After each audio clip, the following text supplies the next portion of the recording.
Hello dear pupils, welcome to the House of Knowledge. During the webinar you are free to ask any questions on the topic of the webinar and I will give you answers during this or the following webinar. You can send us your questions and I'm going to ask you some questions too, so be ready to answer. Before we start, check the sound, the picture. If everything is okay, we are ready to start. Well, as you have watched our video lessons and send us some questions, I've prepared answers to some common questions on the topic.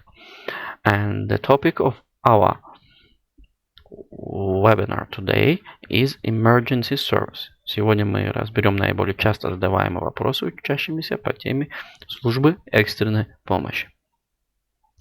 So, the first question is, what is the meaning of the phrase emergency services? Well, emergency services are the organizations that deal with accidents and urgent problems such as fire, illness, or crime. This is a definition that is given in Cambridge Dictionary. The next question is, what emergency service do we know? What emergency service do you know? Of course, we know the most known services, of course, are police, fire, and ambulance services. But there are many other services that play important role in different situations of our life. Such services are mountains rescue service, sea rescue service, gas leakages service, and many others. And what should we do in case of an emergency? In case of emergency, first of all, we shouldn't panic. It's important to learn some simple rules of actions in case of emergency. Of course, it depends on the cause of danger to act properly. During an emergency, our goal is to communicate first with those most immediately impacted, people who need to evacuate or seek medical treatment. And what information should we tell the emergency service? We must be ready to tell the emergency operator following information. And as advice, I want to tell you that you must do it as quickly as possible. As quickly as possible, because it's emergency case. So you must tell them your current street address, where are you, your name, what is emergency, any additional information that will help the emergency personnel. And my friends, I want you to ask, what is the telephone number of emergency service in our country? Do you remember? Well, the universal emergency number in Russia is 112. The call is free and they speak both Russian and English languages.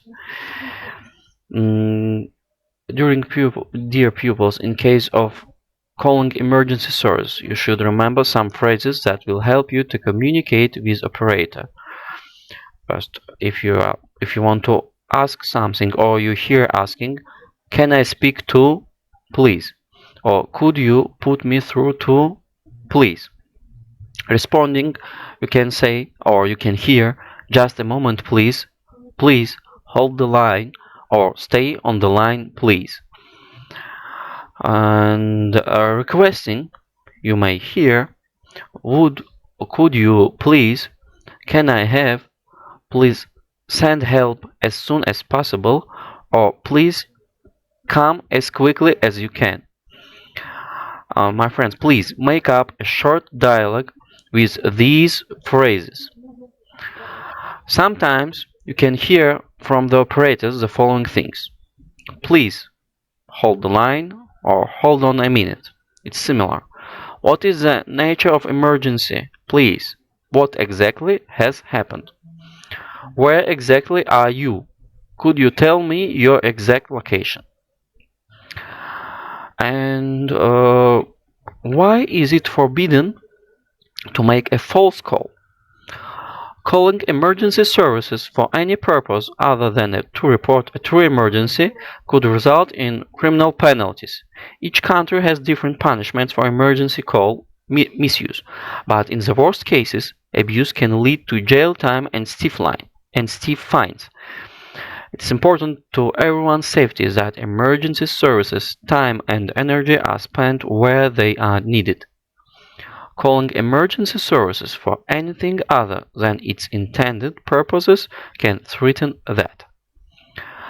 If you ever find yourself compelled to call emergency service for something that isn't a true emergency, like complaining about a rude salesperson, you should think again. Not only do non-emergency calls to emergency services hold up the line for real emergencies, but doing this comes with significant penalties.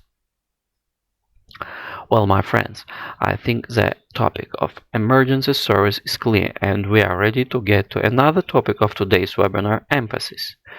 Do you know what does emphasis mean in Russian? What is its translation? Emphasis means ударение. To make our speech more emotional, or in case if you want to attract listeners' attention on something, we put emphasis on the words. We put emphasis on the words that are the most important for a message to be understood, usually nouns, main verbs, adjectives.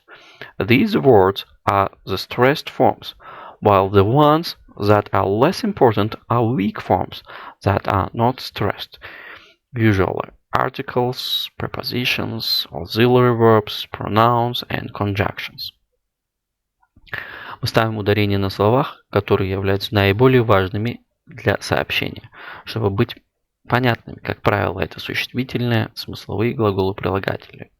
Эти слова формы под ударением, в то время как те, которые менее важны, слабые формы, не под ударением. Обычно это артикли, предлоги, вспомогательные глаголы, местоимения и союзы. Compare the following examples. We saw a new film in the cinema.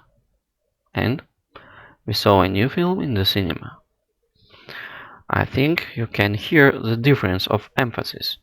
Вы можете почувствовать разницу при произношении с ударением, выделением определенных слов, которые необходимо нам выделить, и произношение предложения без определенной интонации, не выделяя слова.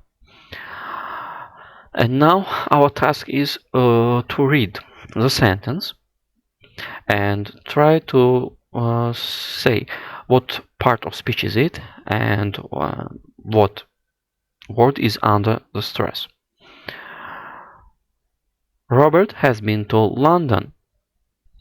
What word is under the stress and what part of speech is it? So, I think it's clear. London is under the stress, and as you know, it's a noun. The weather is so wonderful. What word is under the stress and what part of speech is it? Wonderful is under the stress and it's an adjective. My friends, our webinar is over for today. In conclusion, I'd like to thank you for your attention. See you next time.